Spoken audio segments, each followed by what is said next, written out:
Hello, अपन पढ़ेंगे reaction orders के बारे में। जीरो ऑर्डर रिएक्शन, फर्स्ट आती है जीरो ऑर्डर रिएक्शन।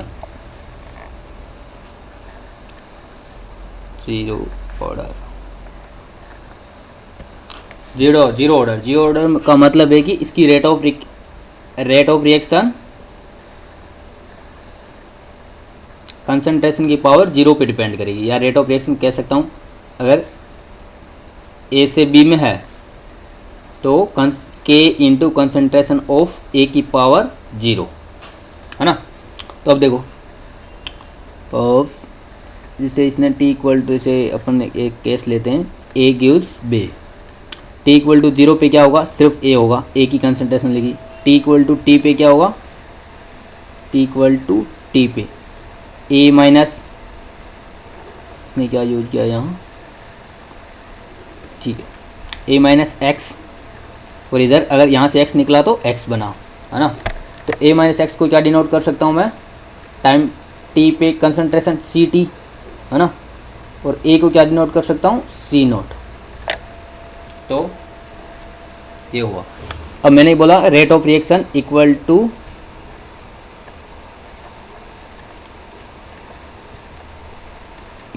के इंटू कंसनट्रेशन की पावर जीरो, मतलब सिर्फ के, है ना, के इंटू वन हो गया। तो रेट ऑफ रिएक्शन क्या होती है, D C upon D T equal to K. For example ऐसे यहाँ देखो,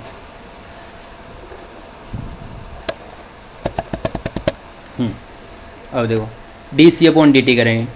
अगर मैं यहाँ कंसनट्रेशन क्या लूँगा, अगर मैं रिएक्टेंट्स की लूँगा कंसनट्रेशन, तो मैं क्या करूँगा, जैसे यहाँ अगर लूँ मैं D C A upon D T, ये नेगेटिव क्यों किया है, क्योंकि अपनी कंसनट्रेशन रेट ऑफ रिएक्शन हमेशा पॉजिटिव होती है, और डी सी ए की वैल्यू हमेशा माइनस में आएगी, क्योंकि कंसंट्रेशन टाइम के साथ क्या होगी, डिक्रीज होगी। ए की कंसंट्रेशन टाइम के साथ क्या होगी, डिक्रीज।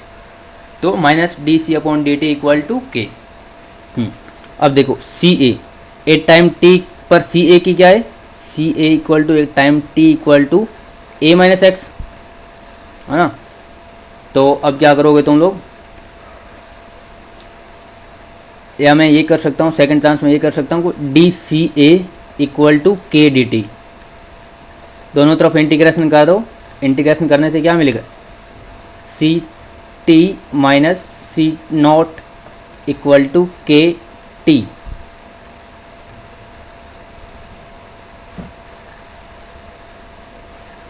है ना। तो फिर मेरा एग्जांपल आ गया, फाइनल रिएक्शन आ गई C naught minus C T equal to K T.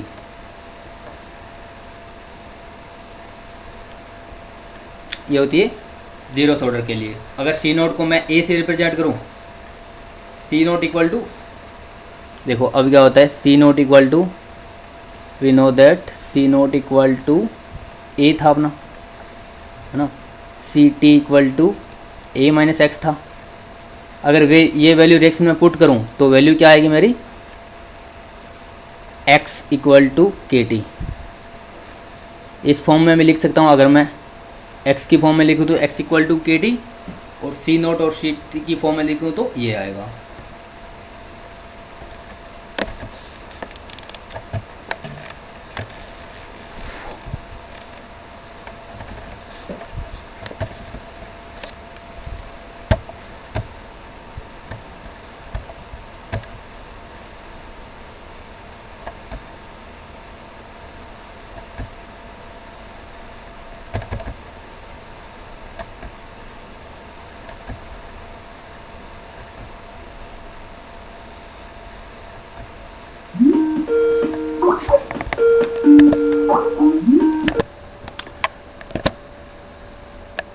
तो ये दो इक्वेशन आ गई जीरो ऑर्डर रिएक्शन के लिए, एक ये और एक ये दोनों इक्वेशन काम में आने वाली आ गई।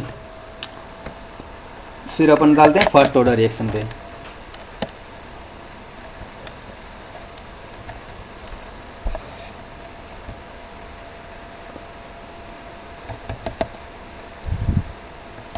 अच्छा, उसके लिए ग्राफिकल रिप्रेजेंटेशन। अब देखो इसने अलग अलग केस बना रखे हैं, ठीक है। देखो C T equal to C naught minus K T, ये इक्वेशन अपनों ने प्रूव कर लिए। अगर मैं इसमें नया मैं लिखूँ तो सी टी इक्वल टू क्या है, C naught minus K T. अब देखो टाइम मुझे निकालना है, अगर मुझे इस इक्वेशन से क्या है सी टी, ये इक्वेशन किस किस के बीच में है, सी टी और टाइम के बीच में, क्योंकि के और सी नोट तो क्या है कांस्टेंट। अब देखो मैं जैसे एग्जांपल पूछ लेता हूँ, C T equal to zero, C T equal to zero मतलब रिएक्टेंट्स बताए नहीं, पूरी रिएक्शन हो गई, मतलब 100%, है ना। 100% रिएक्शन होने के लिए टाइम तुम निकालोगे तो क्या करोगे, सी naught minus K T equal to zero, है ना। तो टी इक्वल टू क्या आ जाएगा, सी नोट अपॉन के, है ना, ये आ गया। जैसे अब फॉर एग्जांपल मैंने बोल दिया 50% के लिए, 50% के लिए सी नोट की, सी टी की वैल्यू क्या होगी, C naught by two equal to C naught minus K T. तो टी इक्वल टू क्या हो जाएगा, सी नोट बाई टू। अब देखो इस टी को क्या बोलते हैं, टी हाफ।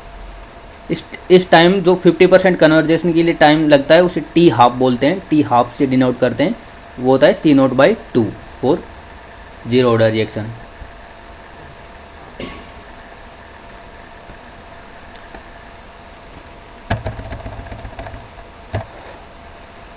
अच्छा सी नोट बाई टू के, यहाँ से के और आएगा ना, सी नोट बाई टू के, है ना। और फिर या दूसरी फॉर्म में लिख सकते हैं कि T half is proportional to C naught, है ना। अगर इनिशियल कंसंट्रेशन, देखो इनिशियल कंसंट्रेशन पे डिपेंड करता है, सी नोट अपॉन टू के तो अलग अलग रिएक्शन के लिए कांस्टेंट होगा, तो इनिशियल कंसंट्रेशन की पावर 1 पे डिपेंड करता है T half zero order reaction के लिए।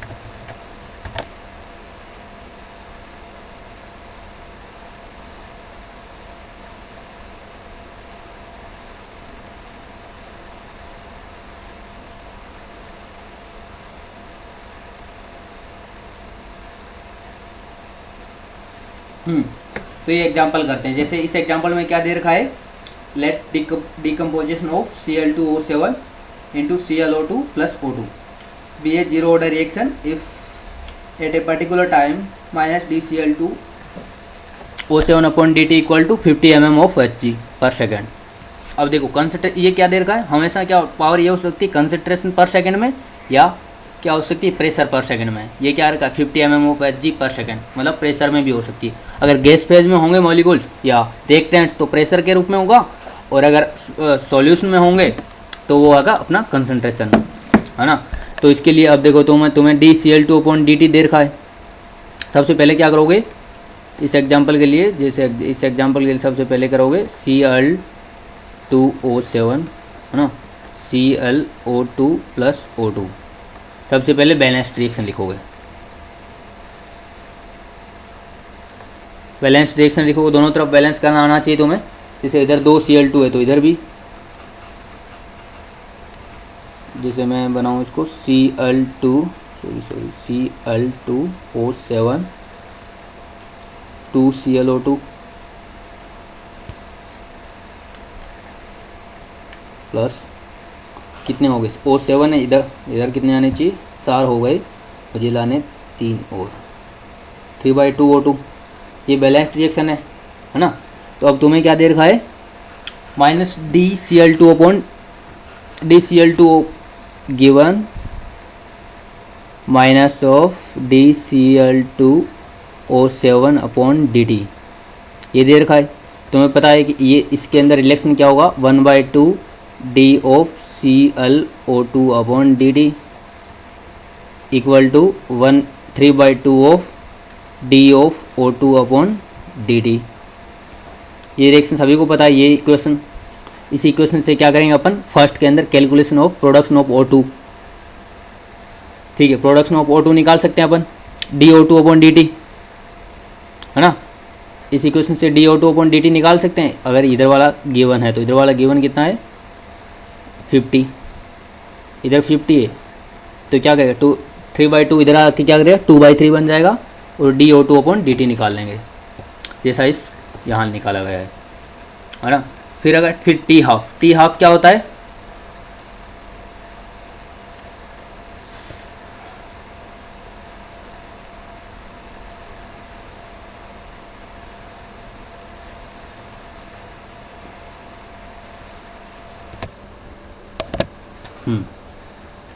अब देखो टी हाफ इक्वल टू क्या होता है, सी नोट अपॉन 2k। सी नोट गिवन है, अब तुम्हें निकालना है के। अब देखो के के लिए क्या होता है, के के लिए मैंने सबसे पहले फॉर्मूले में किया था, रेट ऑफ रिएक्शन इक्वल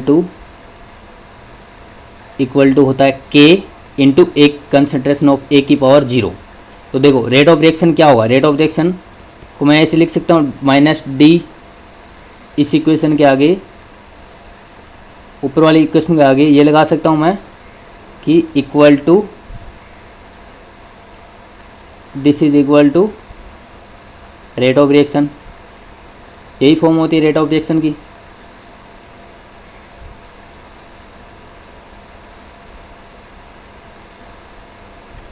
है ना। अब रेट ऑफ रिएक्शन सेकंड दूसरा फॉर्मूला क्या है, अभी जो मैं नीचे करवा रहा हूँ, रेट ऑफ रिएक्शन का formula K equal to minus ये क्या, इसकी वैल्यू क्या है 50, तो मैंने कर दिया 50। अब के की वैल्यू आ गई अपनी 50, तो टी हाफ क्या हो जाएगा, सी नोट कितना दे रखा है, सी नोट दे रखा है 60 अपॉन 2 इंटू 50, 2k, सी नोट अपॉन 2k, इससे टी हाफ निकल गया। फिर आता है calculate the rate of reaction. हाँ अब देखो रिएक्शन को थोड़ा बदल दिया है उसने, इस रिएक्शन के लिए रेट ऑफ रिएक्शन निकालो। तो इसके लिए क्या करोगे, जैसे है 2Cl2 4ClO2 प्लस, इसमें मार्कर चेंज कर लेता हूँ, न्यू रिएक्शन ये है कि 4Cl2O प्लस 3O2, इधर है 2Cl2O7, Cl2O7। इसके लिए इसके लिए ध्यान से देखना है, रेट ऑफ रिएक्शन ऐसी रिएक्शंस के लिए कैसे लिखते हैं। सेम फंडा लगेगा, रेट ऑफ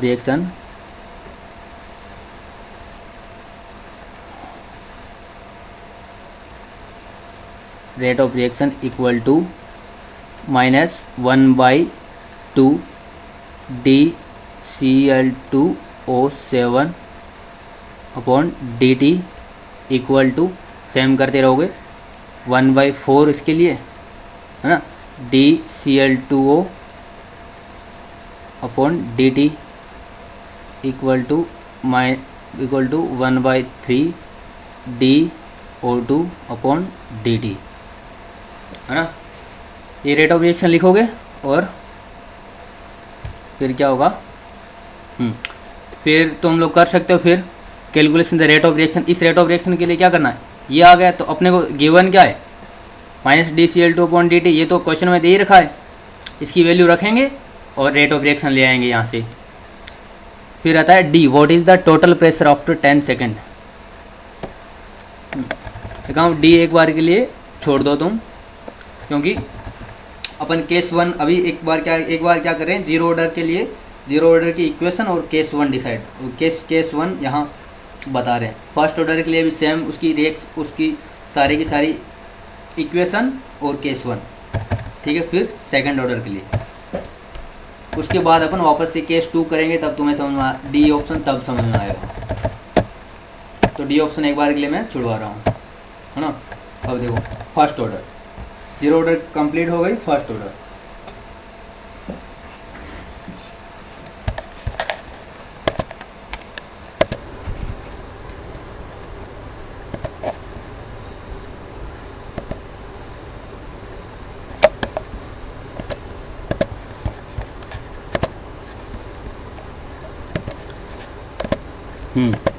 अब अपन करते हैं फर्स्ट ऑर्डर के लिए। जीरो ऑर्डर के लिए सब कुछ कंप्लीट, अब करते हैं फर्स्ट ऑर्डर।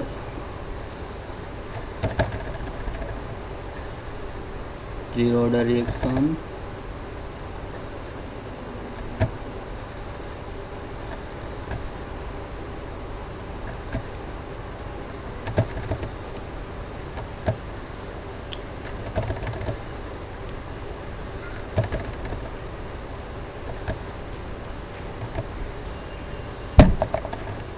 है फर्स्ट ऑर्डर, ये आता है फर्स्ट ऑर्डर। अब देखो फर्स्ट ऑर्डर के अंदर क्या हुआ, अब इसी में समझा देता हूँ मैं। फर्स्ट ऑर्डर के अंदर जैसे for example reaction A gives B है, तो क्या होगा, टी इक्वल टू 0 पे क्या होगा, ए, टी इक्वल टू टी पे ए थोड़ा कम हो जाएगा और इधर बी बन जाएगा ए माइनस एक्स। अब देखो D C upon D T, rate of reaction equal to क्या होता है, के इंटू कॉन्सेंट्रेशन ऑफ ए की पावर 1, क्योंकि ये फर्स्ट ऑर्डर रिएक्शन है। फर्स्ट ऑर्डर के लिए 1 मिनट को मैं लिख देता हूँ ऊपर, फर्स्ट ऑर्डर रिएक्शन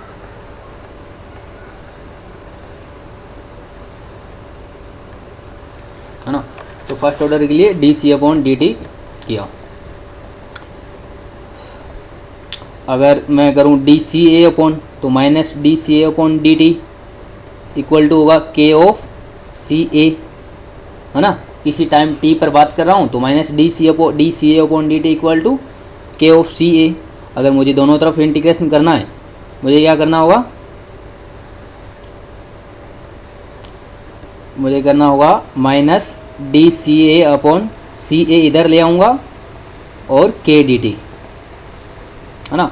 अब दोनों तरफ इंटीग्रेशन कर सकता हूँ, माइनस को बाहर लिया, 1 अपॉन सी ए का क्या इंटीग्रेशन हुआ, log सी ए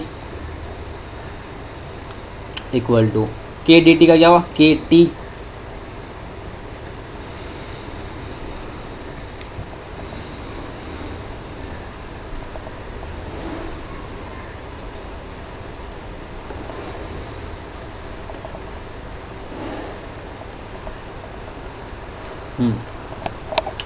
के हुआ के टी।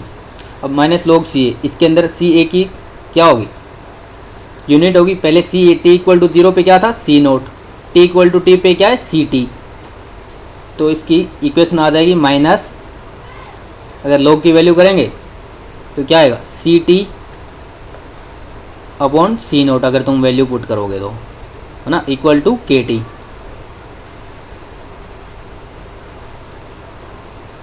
है ना। दूसरी चीज़ में क्या लिख सकते हैं,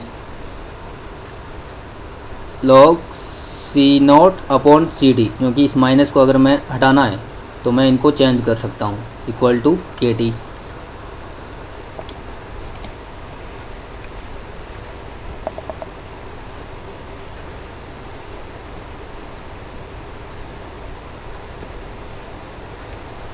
सॉरी ये था ln x, ln और वेट ln ये सारी की सारी के, रुको 1 मिनट में दोबारा करवा देता हूँ। ln x था इसमें,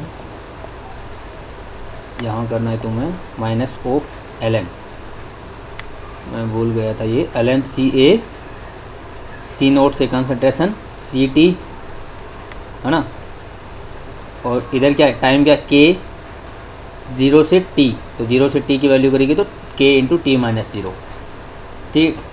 अगर तुम इसे ln कर लो, फिर इक्वेशन आ गई मेरी ln C naught upon C T equal to K T. अगर दूसरी बात, अगर मैं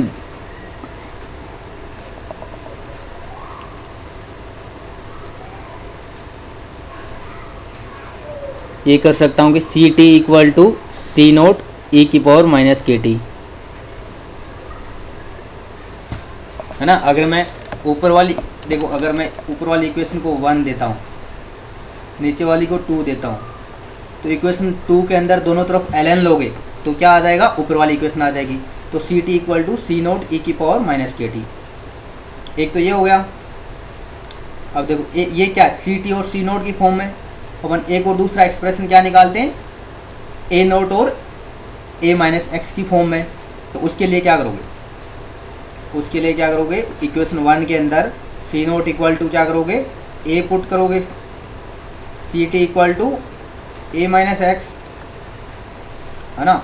तो उसके बाद क्या करोगे, ln A upon A minus X equal to क्या हो जाएगा, के टी।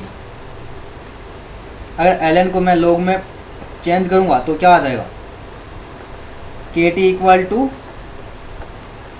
2.303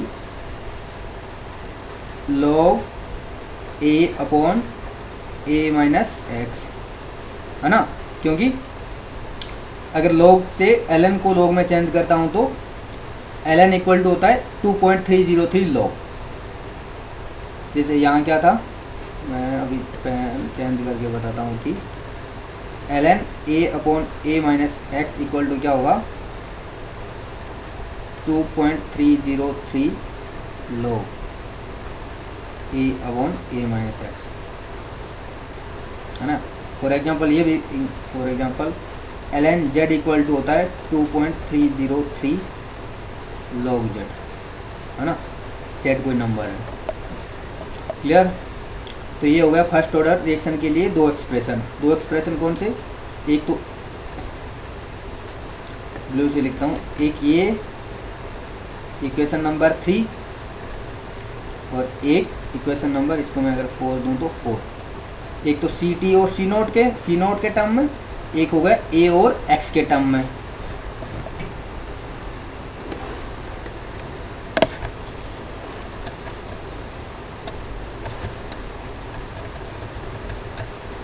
अब देखो फर्स्ट ऑर्डर रिएक्शन के अंदर अगर मैं बोलूँ कि सबसे पहले अपनी इक्वेशन थी, एक थी C T equal to C naught e की पावर माइनस के टी, है ना। तो अब मैं ये बोलता हूँ कि C T equal to zero, C T equal to zero का मतलब क्या हुआ, sorry C T equal to zero का मतलब हुआ कि concentration of reactants is zero. अब कंसंट्रेशन ऑफ रिएक्टेंट्स जीरो कब हो सकता है, मतलब 100% रिएक्शन हो गई, है ना, मतलब पूरा रिएक्टेंट्स कंज्यूम हो गया। अब देखो 100% के लिए मैं क्या करूँगा, सी टी की जगह जीरो पुट करूँगा, सी नोट ई की पावर माइनस के टी, है ना। तो सी नोट इधर गया जीरो में, तो ई की power minus K T equal to zero. अब देखो ई की पावर समथिंग माइनस हो और इक्वल टू जीरो, वो क्या हो सकता है, ई की पावर तुम्हें पता है ई की पावर माइनस इनफाइनाइट होता है जीरो, है ना। अगर ये नहीं पता है तो मैं तुम्हें बता देता हूँ, ई की पावर माइनस इनफाइनाइट मतलब 1 अपॉन ई की पावर इनफाइनाइट। अब देखो एक ई की पावर इनफाइनाइट का मतलब क्या हुआ, एक इनफाइनाइट नंबर, बहुत बड़ा नंबर, अगर 1 से डिवाइड करूँगा तो ऑलमोस्ट जीरो आएगा, है ना, इसलिए ई की पावर माइनस इनफाइनाइट जीरो। तो के टी इक्वल टू क्या हुआ, इन्फिनेटिव, के क्या है, कॉन्स्टेंट, के कॉन्स्टेंट है तो टी इक्वल टू इन्फिनिटी। अब देखो इस इक्वेशन से पता चला कि अगर मैं फर्स्ट ऑर्डर रिएक्शन को 100% कंप्लीट चाहता हूँ तो उसके लिए मुझे इन्फिनिटी टाइम लगेगा, इनफाइनाइट मतलब बहुत ज़्यादा टाइम लगेगा। तो फर्स्ट ऑर्डर रिएक्शन कभी भी कंप्लीट नहीं होती है ना, मतलब टी इन्फिनिटी तो मतलब इम्पॉसिबल है ना। तो फिर आता है अपना टी हाफ, टी हाफ। देखो सेकंड टी हाफ किस फॉर्मूले से निकालेंगे, सेकंड वाले से। सेकंड वाले के अंदर क्या था, एक मिनट को ब्लैक पेन चूज करना दो, के टी इक्वल टू था 2.303 अपॉन, और अपॉन में कुछ नहीं था, log a upon a minus X, है ना। अब देखो 50% का मतलब क्या हुआ, a minus X equal to a minus X equal to a/2, क्योंकि 50% कंज्यूम हो जाएगा। तो a minus X equal to a/2, a minus X क्या होती है, कंसंट्रेशन एट टाइम t, है ना। a माइनस एक्स की वैल्यू सेम होती है सी टी, है ना। तो सी टी की वैल्यू a/2 हो जाएगी, या दूसरे डेफिनेशन में मैं बोल सकता हूँ कि सी नोट बाई 2, है ना। तो अब देखो इस के टी इक्वल टू क्या करोगे तुम लोग, सेम इक्वेशन के अंदर वैल्यू पुट करोगे तो K T equal to 2.303 ln a की जगह a माइनस एक्स की जगह a/2, क्या होगा 2.303 ln 2 के टी, सॉरी ln नहीं, log 2, क्योंकि log में चेंज कर चुके हैं अपन, तो log 2, क्योंकि ऊपर log में है, ये देखो ऊपर ये इक्वेशन log में है ना, तो log 2 यहाँ क्या हो जाएगा टी, ये टी क्या है 50% वाला, 50% को क्या बोलेंगे टी हाफ बोलेंगे आपसे। T half is equal to 2.303 log 2 upon K.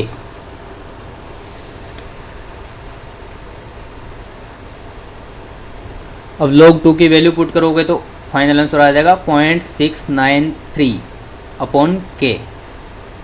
T half for first order reaction is equal to 0.693 upon K. ये इक्वेशन हमेशा के लिए अभी याद रखना है तुम्हें। डेरिवेशन तुम्हें करवा दिया है और इक्वेशन याद रखना है। अब देखो फर्स्ट ऑर्डर के लिए क्लियर हो गया, ठीक है। अब करते हैं अपन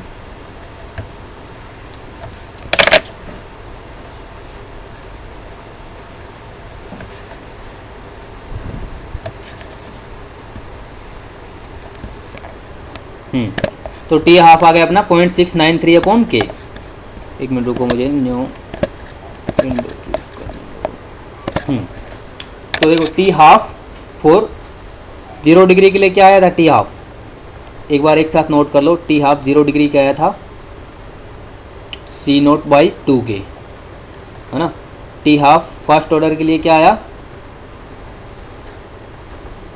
0.693 अपॉन के, है ना। मतलब प्रोपोर्शनल टू इनिशियल कंसंट्रेशन की power 1 proportional to initial concentration की पावर 0, है ना। तो अब क्या करेंगे, अब देखो अब फर्स्ट ऑर्डर के लिए डेरिवेशन कंप्लीट, अब करेंगे सेकंड ऑर्डर।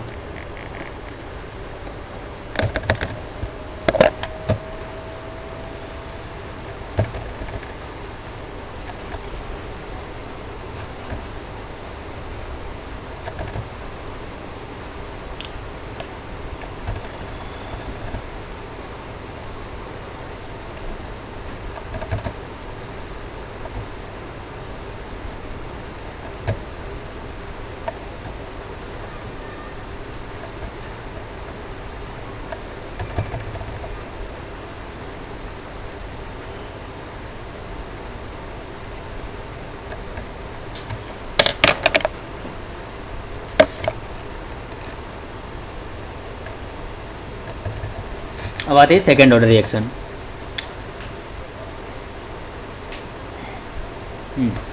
देखो सेकेंड ऑर्डर रिएक्शन में क्या होगा, अपन सेम फंडा लगाएंगे, वही स्टार्टिंग में क्या करेंगे, एक ए बी से रिएक्शन मानेंगे, ए से बी रिएक्शन ए से बी। टी इक्वल टू 0 पे क्या करेंगे, ए को मान लेंगे A. T equal to T पे क्या करेंगे, ए को मान लेंगे ए माइनस एक्स और एक्स बन गया होगा। तो अब rate of reaction equal to क्या होगा,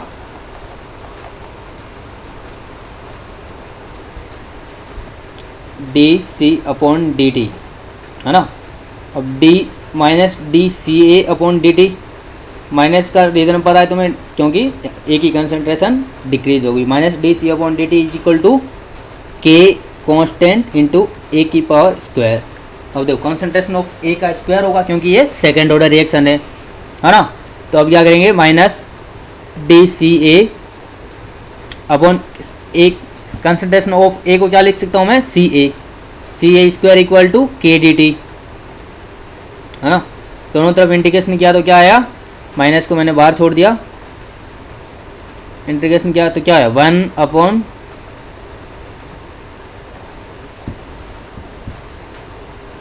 ये माइनस माइनस प्लस हो गया 1 अपॉन सी ए, लिमिट है सी नोट से सी टी। अब देखो लिमिट सी नोट से सी टी क्यों लेते हैं, क्योंकि टी इक्वल टू 0 पे सी नोट था, टी इक्वल टू टी पे सी टी है ना। तो इधर भी अपनों ने क्या था, K T equal to T, T 0 से टी, है ना। ये भी लिमिट सेम ही, इधर भी 0 से टी की लिमिट लगा रहे हैं, उधर भी कंसंट्रेशन में भी 0 से टी की लगा रहे हैं। तो अब देखो अब हो जाएगा 1 upon C T minus 1 upon C naught equal to K T. ये आ गया सेकेंड ऑर्डर, है ना। इंटीग्रेशन करना तुम्हें आना चाहिए। तो इंटीग्रेशन के लिए, इंटीग्रेशन में क्या होता है, जैसे अगर तुम लोगों ने नहीं पढ़ रखा है तो क्या होता है, डी एक्स अपॉन एक्स की पावर एन का इंटीग्रेशन क्या होगा, एक्स की power minus N plus 1 upon minus N plus 1, ये होता है। नीचे माइनस एन प्लस 1, है ना। तो जैसे यहाँ n की जगह क्या था 2, तो तुम अपना सॉल्यूशन आ गया फाइनली ये। अब देखो इसके लिए मुझे t हाफ निकालना है। अगर उसके लिए t हाफ निकालूंगा तो मुझे सी टी की जगह क्या पुट करना होगा C0/2, है ना। तो t हाफ के लिए क्या होगा, जैसे सी टी के लिए C0/2 पुट किया तो मेरा इधर आया 1/C0 इक्वल टू KT, या t इक्वल टू, या t को मैं t हाफ लिखूँ तो इक्वल टू KC0, है ना। अब देखो, अब ध्यान से देखो, अपन जीरो ऑर्डर फर्स्ट और सेकंड, जीरो ऑर्डर के लिए टी हाफ क्या था C0/2K। रुको इसके लिए अरे हाँ, यहाँ था टी हाफ क्या होगा K/C0, सॉरी। तो C0/2 को जीरो ऑर्डर के लिए क्या होगा C0/2K, फर्स्ट ऑर्डर के लिए क्या होगा 0.693/K, सेकेंड ऑर्डर के लिए क्या है K/C0। अब देखो अगर मैं ब्लू यूज़ करता हूँ तो अब देखो C0 जीरो ऑर्डर के लिए प्रोपोर्शनल होता है कंसंट्रेशन की पावर 1, फर्स्ट ऑर्डर के लिए 0, सेकेंड ऑर्डर के लिए C0 की पावर -1। अब देखो जीरो ऑर्डर के लिए 1 है, सेकेंड ऑर्डर के लिए, फर्स्ट ऑर्डर के लिए 0 हो गया, मतलब एक एक कम हो रहा है, फिर 0 से -1 हो गया। इससे प्रूव होता है कि T half is proportional to C0 की पावर 1 - n। देखो इस चीज़ से ये प्रूव होता है कि अपना T half in general T half क्या होगा प्रोपोर्शनल टू C0 की पावर 1 - n। n क्या है यहाँ, n ऑर्डर ऑफ रिएक्शन। देखो ये पुट कर n इक्वल टू 0 पुट करोगे तो 1 आएगा C0 की power 1, n equal to 1 put करोगे तो C0 की power 0, n equal to 2 put करोगे तो C0 की पावर -1। ये तीनों के लिए अप्लाई होता है ना। ऐसे सारे तो किसी भी ऑर्डर के लिए अप्लाई हो जाएगा। तो T half is equal to हमेशा तुम्हें ध्यान में रखना है इज प्रोपोर्शनल टू C0 की power 1 - n। T half is proportional to C0 की पावर 1 - n।